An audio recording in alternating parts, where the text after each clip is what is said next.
You're and the he terrorist. and 10,000 people came to his funeral Your when his governments are body was terrorists dragged that are through trying the to kill streets 2 of million Gaza. people right His now. parents Stop received his body starving babies, with a you noose around terrorists. his neck. In this video, Piers Morgan of Piers Morgan Uncensored has a panel of guests on to talk about the situation in Gaza, including Daron Spielman and Cenk Uygur of the Young Turks. And of course, Cenk Uygur is prone to get a little hot under the collar. I think in this video, Cenk Uygur puts even Vinny Oshana to shame, as we see in that starting clip. Why don't we watch this together? Things get heated. I'll have opinions, and then I want to know what you think in the comments. I got very angry over the last 3 or 4 days about what I've been seeing happening in Israel. And I'll tell you why. Not because I don't think Israel had an absolute right and duty to defend itself after October the 7th. Of course they did. 3,000 terrorists poured over their border in 3 waves, murdering 1,200 people, kidnapping 255 or whatever it was, including grandmothers, babies, the butchery, the barbarism, all of it was so heinous. 7,000 more wounded. This was a scale of terror attack we have rarely seen in modern times. Of course, Israel had to respond. Of course, it was going to respond with force. Hamas knew that. Everybody knew that. And the question I kept asking for the first few weeks and months was, well, what is a proportionate response? I didn't know the answer. I genuinely did not know the answer to what was a proportionate response. But what I feel now is that whatever the answer, this has gone way beyond a proportionate response, and that there are clearly people in the Netanyahu government, perhaps including him, who just want to just keep pounding away here because they don't really have any plan for what happens when they stop pounding. In Netanyahu's case, he faces corruption trials when he comes out of this war, which is no incentive to end a war by any yardstick. But more importantly, it's clear from all the intelligence the Americans have been receiving and all the reports we've been seeing, there's no real evidence that Hamas has been neutralized at all with this relentless bombardment. We've now had 6 times the tonnage of bombs that you saw in Nagasaki and Hiroshima combined on a space which is, I think, a third of the size of those 2 cities. And where have we got? We've got to a place where Hamas clearly still are there. They're clearly still holding these hostages, and Israel can't get them to release them, which suggests to me that Hamas's power base is still pretty much intact, or that process would have happened by now. And I don't see any end game or plan here, other than increasingly it seems that there are people on that government who just want to get rid of all the Palestinians, who want to just take over Gaza, and that will be it. And that is actually the very genocide that so many on the pro-Israeli side keep recoiling at hearing that word, because they say it's not genocide. Well, if you get rid of a whole people based on their ethnicity from an expansive land that is theirs, where they've been living, what else do you call it? So I got angry, and then everyone got angry at me, because everyone gets angry about everything you ever say about this war. But from where you sit, are you comfortable? Are you comfortable as an IDF reservist with what is now going on, with hundreds being killed every day, so many women, so many children in particular? Are you comfortable that there is a strategy here that is either working or is not just turning Israel slowly but surely into a global pariah? Pierce, I don't think that anyone in Israel has been comfortable since October 7th. You're asking me what is a proportional response to 1,200 people being slaughtered, raped, babies being burnt, 250 people which have been taken captive as hostages, 57 of which are still in the Gaza tunnels. I'll tell you, I think that the word is a smokescreen. Hamas went after civilians, and you're asking me what's a proportional response? Israel's response has been never to go after a civilian, only to go after Hamas terrorists. Now, I've been in Gaza. And Cenk Uygur, of course, laughing out loud there at Daron Spielman's assertion that Israel has never gone after civilians. I mean, the death toll is certainly undercounted, but it's staggering even at the lowest estimates, including journalists, hospital workers, aid relief workers, UN workers. You know, I mean, you can even impose some gray area on what's considered a combatant, but even if you are extremely loose with that terminology, The numbers are staggering. 4 different times. They've killed tens of since thousands October of 7th. civilians. And when you're in Gaza, Yeah, but Doran, when you're they've killed in tens of Gaza thousands and you're of on the civilians. ground in Gaza, what you see, just 1 second, what you see when you're on Gaza is you're being fired on from parks, from schools, from apartment buildings. Hamas fighters are popping out of ground every Hamas tunnel. I don't know if you've been on Gaza, Piers. No, you know why I If you've haven't been in Gaza? Doran, hang on. You ask a question. You can go into Gaza, Piers. There's been over 1 million people that have entered Gaza to visit Gaza. But here's the key point, Doran.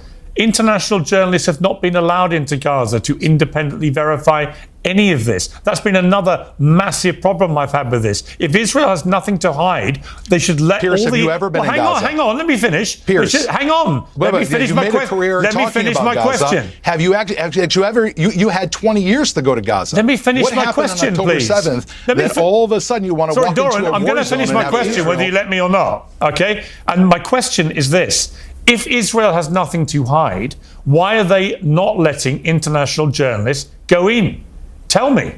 Why don't they let them all in? So that what you're telling us can actually be independently verified.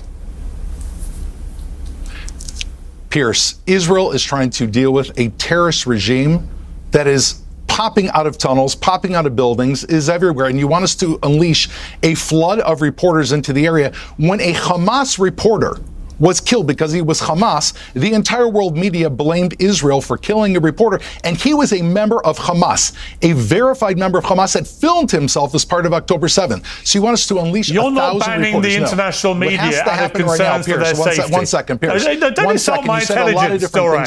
You asked me about Don't insult my intelligence. You're asking me questions while I'm speaking. Don't insult my intelligence. Israel is not banning international media I'm just trying to provide an answer, Piers. I don't feel like I have an opportunity to actually answer you. You're not banning us out of concern for our safety.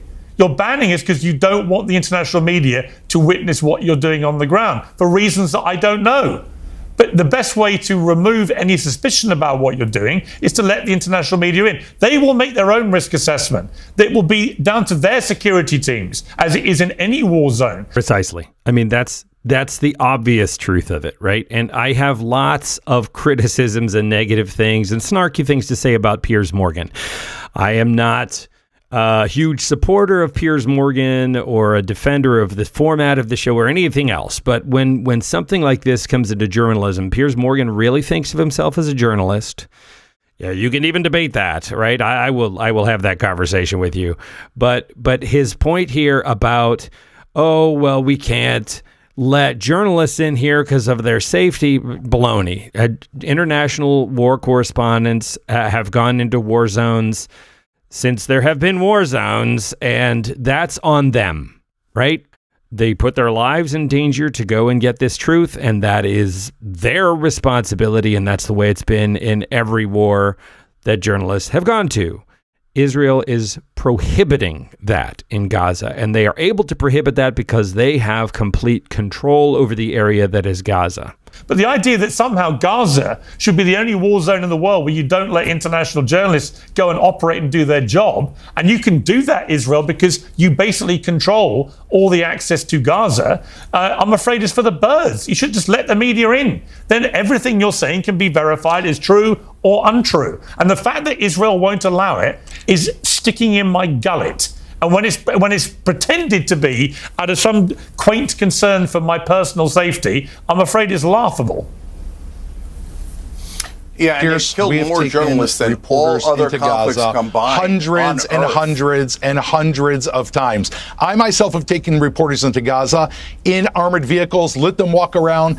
Palestinians on Gaza take pictures with their phones every single day. All you have to do is look at Telegram, look at X, look at every single social media channel. If you think that the suffering of Gazans is not displayed, you're wrong. What is not being presented, and this lies at the very source of your question, is why is there so much suffering in Gaza? We have brought 1.8 million tons of food into Gaza. That is a ton of food. 2,000 pounds of food per person in Gaza. Why are there people in Gaza that are hungry right now? Is because all that food that goes into Gaza is taken by UNRWA, all the international agencies that fill their coffers with that food, by Hamas, who steals that food from the Gazan people. And now that Israel actually has a plan to go into Gaza, take over the Gaza Strip, enable very clear distribution points, you should be cheering, Piers, Everyone on this I panel don't should be cheer an 11-week clear that blockade the of IDF food should to an take over impoverished Gaza, people. should destroy and a Hamas, genocide. and should You're be able to bring the sick. food to the people who need it. But instead, what you are doing, and what Cenk is doing, is you are perpetuating starving them, the you rule of sicko. Hamas. Did you not see Trump Ode says they're Raby? starving. Do you know who that is, Cenk? Cenk, who's Ode Raby? Do you know Ode Raby? Did you speak about Ode Raby, Cenk? I didn't see him on your social media. Ode Listen, Raby here's what was I'm a speaking about, how the 22-year-old fact who that stood your up and government said, is starving Hamas are the 2.2 million terrorists people right in now. Gaza. You're starving Hamas the babies, are the ones you that monster. are torturing the Gazan Why don't you people. stop? You're and the he terrorist. And 10,000 people You're came the to his terrorist. funeral Your when his governments are body was terrorists dragged that are through trying the to kill streets 2 of million Gaza. people right His now. parents Stop received his body starving babies, with a you noose around terrorists. his neck and his You're underwear. sick. And You're all of those deranged. people, 5 And were I- killed, and dozens stop with your and dozens of them have propaganda. gone missing. You know who's the worst But terrorist you in the would world? decide to keep Netanyahu. Hamas in power. And the reason is you've never been on the ground. This you is all- support you know why I David yell on Duke. this program? You're an Because anti-Semite guys like at your this do core. nonstop You care nothing propaganda, else about and they the won't Muslim stop world. You don't talking. care about They women's talk rights. over everyone You call else. blacks If you're by going to the talk over N-word. everyone You else, support I'm going to David talk Duke. over you. You've never been on the starved ground, and more all you people do is than spend every day anyone else attacking in the Israel. world. Israel has killed more journalists than anyone else in the world. You're not going to talk over me. You've got these people that are This is starving, coming from and the Hamas man did not make that talks decision. to Hamas is David terrible. Duke, calls Israel blacks made that by decision. the N-word, But whenever you start calls talking about Jews Israel, by the guys J like word, this and come doesn't on respect shows women, and Cenk, never why should we stop believe a talking. single Don't talk thing over you each say? other, because no one can hear it. Israeli propaganda, and I'm sick of it. All right. Get him to shut up for a second Okay. and let other people talk. All they do is Israeli propaganda. It is a fact that they are starving the children of Gaza right now. It is a fact that they have killed over 53,000 people. And he says, 1,200 is terrible. It is terrible what Hamas did on October 7th. But to say that 1,200 people killed and You don't think 36 it's terrible, children Cenk? killed is Since terrible. the very but day not to you've shut been against up, the government but to say providing that the bombs to Israel needs to fight its wars, killed are you not sit and terrible. scream. That 12,000 You never ever babies blame and Hamas. children Where's Hamas, killed is Cenk? not terrible. If it was Shows up to what a you, you'd be monster leaving the terrorist Gazan you are. people Go ahead, under the yap away, regime you of Hamas. propagandist. You are the You enemy. sick, You are evil the enemy person. of the Gazan people. You are the enemy of America. You are the enemy of America, okay? You got us to fight Iraq. You want call us to yourself fight the a Iran young war. Turk. You've taken You have $300 labeled billion. yourself a young You Turk. starved children the Turks to were the death. people who You are the worst massacred terrorist the of my Armenians. lifetime. You led 1 million Armenians I into the Syrian recognize the desert Armenian and watched genocide. them die. In fact, the and you Armenian proudly genocide, you want to name get your personal, show you know the Young Armenian Turks. genocide You should is be ashamed of yourself. exactly what Yes, Israel you know is what? You're doing to the pro-American. Palestinians now. David Ethnic Duke is a cleansing, pro-American. driving them I and get it, killing Cenk. them and David murdering Duke them. is the American. Israel is the And the largest terrorist evangelists, organization you call in them the the world right Anti-Semites. now. All right. Us All right, funding that's them enough. makes That's us enough. morally culpable. All right, listen. When you both shout, no one can hear a word. Okay, so there's a lot to unpack there. Piers Morgan ending on when you both shout, nobody can hear a word, which is really the backbone, the bread and butter of this show. And he knows that. So there's a hypocrisy built into this very thing. But I do find it fascinating that Piers Morgan has come around in his opinion. He's come almost 180 degrees in his opinion on Gaza. And, you know, Cenk Uygur is a complicated figure right now. I think that he was a hero of the left, of the progressive left, for a long, long time. He's been doing his show, The Young Turks, a long time. And Cenk Uygur is a sensationalist, right? He lets himself get carried away emotionally, as we see. There's a certain entertainment value to that, and there's a certain satisfaction in watching Cenk Uygur vent his righteous rage. It's not debate, right? I mean, I think Cenk Uygur is able to land cogent points. That's not what he is doing here. He's venting. I think Doron Spielman certainly seems utterly disingenuous. It does feel like Israeli propaganda to me. I think there are points to be made about a country's ability to protect itself, etc. But those things get waved as a self-justifying banner for everything that's been going on since October 7th. And, you know, just in terms of proportionality, we come back to Piers Morgan's point of then why aren't journalists allowed in? If the cause of Israel is righteous, then why can it not be observed? Why do we have to take your word for it? It's a hot button issue. Tens of thousands of lives have been lost. Whether you say that's righteous or not, doesn't, excuse the blood in the soil. I think it doesn't brush away that blood. And it's difficult to have a level-headed debate about it because of these enormous stakes. But let me know what you think. I want to know what you think in the comments.